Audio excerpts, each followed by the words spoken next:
Hello boys and girls.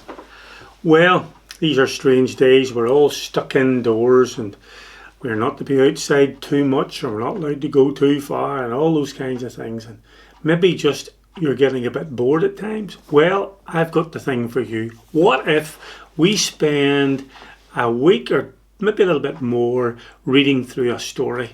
I have a story here. It's part of a series in the Mr Mousey series. It's called Mr Mousey, Beyond the Silver Sea, an Adventure. And it's all about, well, I'll read a couple of little bits from the prologue, the first part of the story, which we'll not read. We'll go straight into chapter 1, but I'll read a wee bit at the start. Tells us about the mouse and the rabbit. Once upon a time there was a little brown mouse. His name was not hard to remember, nor was it at all unsuitable for a mouse. He was called Mr Mousey. And then we learn a little bit about his character. He was a brave, sort of a wee mouse, stout-hearted sort of a wee guy. He wasn't easily afraid, and he was always courageous, and he was very kind. He also had a friend, and let me read you a little bit about him. Mr Mousey had a best friend. He was called Mr Rabbit, and he was a rabbit. The two friends were rarely seen apart, and when there was something or other going on, you could be sure that Mr Rabbit and Mr Mousey were in the thick of it somehow or another. And so the first prologue tells us a little bit about the character of Mr Mousey and Mr Rabbit. And maybe you're familiar with these two, because if you went to Ballywalter Primary School a few years ago, maybe you had it read to you in reading class. Possible. But maybe you've never heard of them. So we're going to come straight in at chapter 1. We'll read a chapter at a time, and if you want to click on to the next chapter, then there'll be another upload on YouTube for you to read right through with me as we get through this book. It's quite big. How many chapters are there? Oh, there's about 37 or 38 chapters, but we'll do one at a time, and each should last about 10 to 15 minutes. So here we go. If you've got yourselves all settled down and things are nice and quiet, then, as they say, we shall begin. Chapter 1. The Parcel. One day Mr Mousey was sitting reading in his old chair when a knock came to the door. Mr Mousey rose, set down his book on the wooden table, strode across the room and pulled back the oak door on its thick leather hinges. Now Mr Mousey lives just slightly outside the woods, in a wee hole in the ground with a wee red door and with a wee round window beside that with yellow curtains. So that's where he was. "Oh, hello, Mr Rabbit.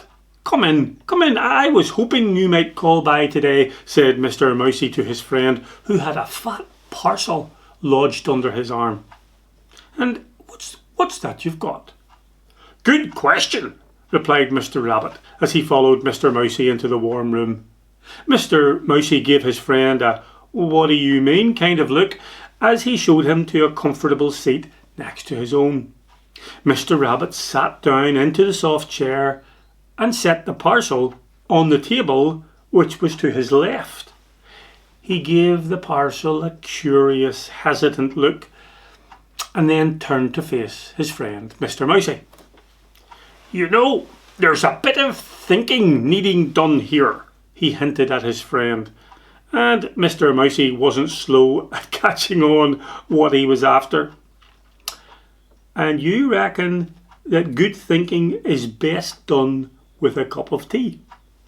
"And a bun," added Mr Rabbit, who actually would have liked to have said "and a couple of buns," or even a few buns, or even best of all, a couple of dozen buns, but even the rabbit knew that some things are best not said just too plainly. Disappearing into the kitchen, Mr Mousey soon returned with a pot of tea, which he set on the hearth, went back to the kitchen and brought in 2 mugs and a tray of cherry buns. The 2 little creatures sat back in their seats and enjoyed the heat from the peat fire while they munched buns and sipped their sweet tea. The parcel, meanwhile, remained sitting on the table, not forgotten, just waiting its turn to be the subject of conversation. "Cherry buns," were at the minute very much the topic of conversation, and Mr Rabbit thought them worth every word. He said, "These have to be your best yet. Are these your own cherries?" "Yes, they are," answered Mr Mousey. "I've been storing them in the larder now for ages, and they just seem to taste better as each day passes." Mr Rabbit and Mr Mousey soon finished the cherry buns, and as they were enjoying the last of their mugs of tea, Mr Rabbit began to speak. "Now, I must tell you why I came this afternoon," he said.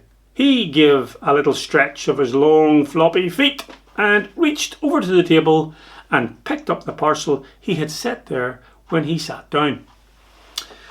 "Now that I've had that snack, my head feels a lot readier to do a bit of brainy thinking."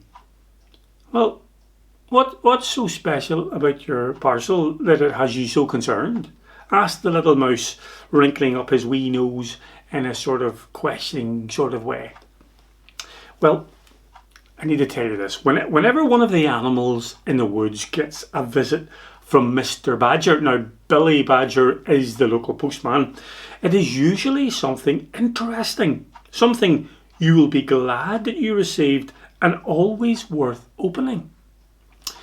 Now, it's the last few words I just said that made the parcel on Mr Mousey's table so unusual. Mr Rabbit, very obviously, had not yet opened it. It sat there quietly on the table between the two little creatures, rectangular in shape and about as thick as a tea mug. This was easy to work out since it was sitting beside Mr Rabbit's now quite empty tea mug and was almost exactly the same height. It was about the same size as a small school bag, or if you would rather not think about school bags in school, it was also the size of a rather large lunchbox. It was neatly wrapped in brown paper, all tied around with string, and on nearly every side of the parcel were stickers.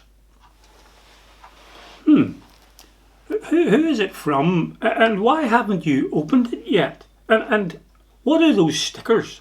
asked Mr Mouse.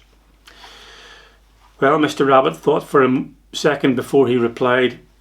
"Haven't a clue, don't know if I should, and don't know again." He responded with his eyes inclined towards the ceiling as he double-checked his reply to make sure he had answered all of Mr Mousey's questions and in the correct order. "You don't even know who sent it?" queried Mr Mousey. "Maybe it has been misdirected." "Misdirected?" repeated the larger of the two animals. "Is that misdirected? Is that the little mouse, the wee mouse who's moved in with her aunt down at the Willow Glen? But why would she send me a parcel?" He looked at Mr Mousey in a curious way, the sort of way you would look at your teacher if she stopped by your desk, pulled a teddy bear from behind her back, set it on your desk and asked you if you wouldn't mind teaching Mr Ted some spellings. That kind of look that you might give your teacher. Well, Mr Mousey took a second or two before replying. No, not misdirected. I mean, misdirected. I mean, it's maybe not for you. It's not been directed for you. Maybe Billy delivered it to the wrong address. Mr Rabbit still had his "are you a bit weird or just weird" look on his face, but he thought the better of it, calmed his face down a bit and answered his friend. "Well, why didn't you just say that in the first place? If you want to talk to that wee mouse, just say so or talk about her, but at least let me know what you're talking about." Mr Rabbit did get a bit uppity at times. Not that Mr Mousey gave him any reason to get uppity, but if the rabbit didn't quite understand anything or anyone, usually the last person in the world he would think of blaming it on was himself.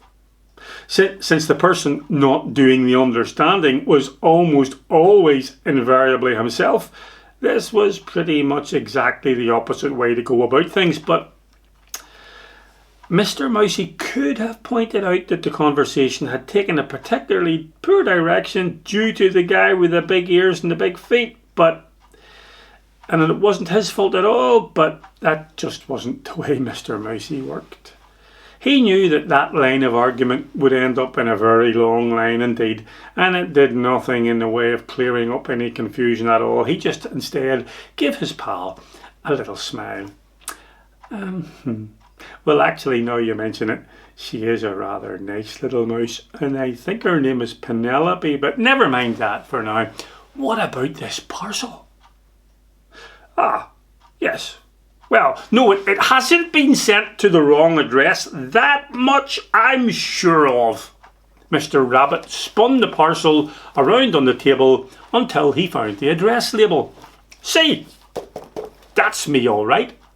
Mr Rabbit was pointing to a white label which had very clearly printed on it in very neat medium-sized letters the following address. The first line said, "To Mr Rabbit." The second line said, "Mr Rabbit's burrow." Then, "Just outside the woods, nearish to the river, not far from Mr Mousey, the woods." And then it said in brackets, "Has a garden out front with 82 carrots, 12 cabbages, lots of Brussels sprouts, and a hole in the back garden filled with 27 old courgettes." Now, in the prologue we learned that Mr Mousey grew courgettes and had given them to Mr Rabbit, who pretended to be eating them but hated them, was actually burying them in the garden but didn't tell Mr Mousey. Anyway. "Well," exclaimed Mr Mousey, "that's your address all right, but what's that about the courgettes?" "Courgettes?" said Mr Rabbit innocently. Never mind that. Probably a mistake or something. No, did you see the stickers though?" Well, Mr Rabbit quickly passed on to showing his friend the great many stickers plastered all over the parcel. The stickers were all different. Some had little pictures on them, others just plain statements. Different colours too. A yellow sticker said simply, "Contents within." And beside it, a light blue sticker read, "Only open once." "Odd," remarked Mr Mousey as he turned the parcel in order to read some more. "All paper used on this sticker is made of paper," said a purpley blue sticker, while next to that sticker a bright orange one declared, "Possibly dangerous." "Possibly?" asked Mr Mousey. "What does it mean, possibly dangerous? Surely something's either dangerous or it's not, but possibly." "That's one of the reasons I didn't like to open it," said Mr Rabbit. "I sort of hoped you would know what to do." "Well, let's look some more first," answered the mouse, turning the parcel over as he spoke. On the back were more of the coloured stickers. "Do not open from this side unless you already have. If so, read the light blue sticker," said the smaller print on a dark blue sticker. The next sticker made Mr Mousey take a sharp breath. It said, "Any dragon damage caused to users of parcel is somebody else's fault, but don't say you weren't warned." The "don't say you weren't warned" bit was written in exceedingly small letters indeed. In fact, if it were not for Mr Mousey's remarkably good eyesight, he would have thought it was just a squiggly wee pattern below the first bit.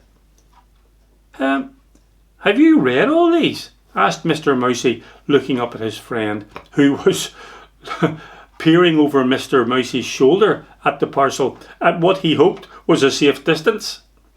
He had taken up this position after he had heard the bit about possibly dangerous, and was quite happy for Mr Mousey to continue with the parcel investigation on his own if it came to that. "No, I only read some." "Why, do they get worse?" "Well, worse than what?" "Worse than, oh dearie me, I think I'll go home and hide under the bed, sort of worse," explained Mr Rabbit. "Did you see this bit about dragons?" "Goodness," sighed Mr Rabbit, "for a minute there, I thought you said dragons." Well then, for a minute then you were right. But wait, here's more."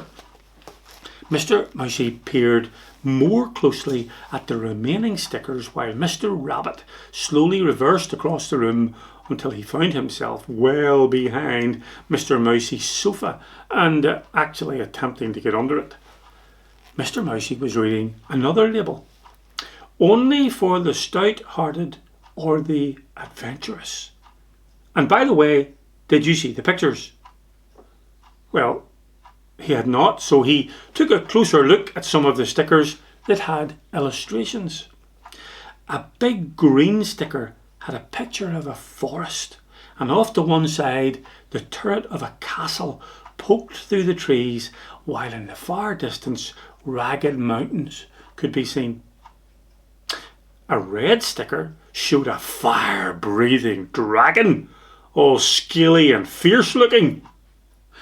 Beside that, a pink sticker had a fine drawing of what Mr Mousey took to be a princess. She was very pretty, and she had a long thin dress stretching down to the ground. A small tiara sat atop her long dark hair, but she had a worried, slightly sad look about her, like someone who can't quite remember something, but can somehow remember that it was very important and that it shouldn't have been forgotten. That kind of a look. The little mouse turned the parcel back over to the opening side and looked at the pictures there. Well, one was just simply a line drawing of a winding path, and the last one, on a mustard-coloured sticker, was of a wooded island with a setting sun in the background. Mr Mousey had just about decided he had seen it all when he noticed that just above the sun was another drawing. He looked closely. Whoever had drawn this had a steady hand and a very fine pen. He squinted slightly as he bent down over the drawing, although he couldn't be absolutely sure. It looked like a couple, yes, it seemed to be two, one bigger than the other, animals on a rug. He drew back. "What do you say we open it?" called out the stout-hearted Mr Mousey. A voice crept out from underneath the sofa. "You open it if you like.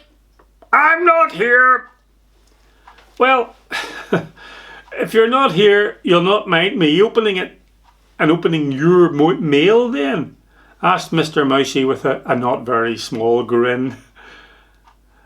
"I didn't say I didn't mind, but if something big and nasty jumps out and has you for its lunch, just make sure you tell it there's nothing for afters under the sofa."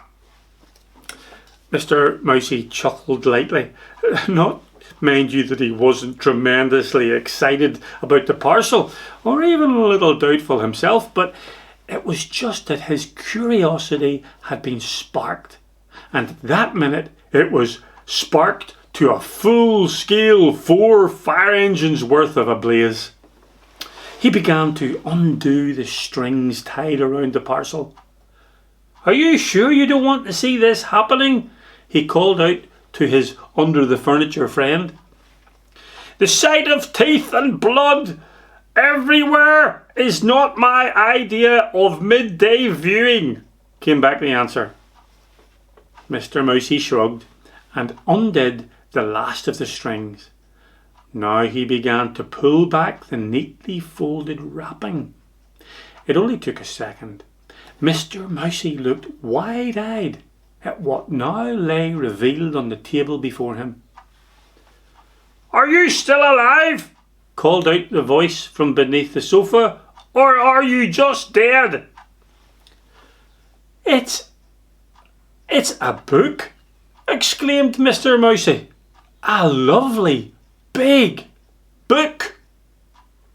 Well, you'll have to click on to the next chapter in YouTube to find out chapter 2, to find out what is this about and what is this book and how does it lead to an adventure. I hope you enjoyed that, boys and girls, and we'll see you next time, and God bless and take care. Bye bye.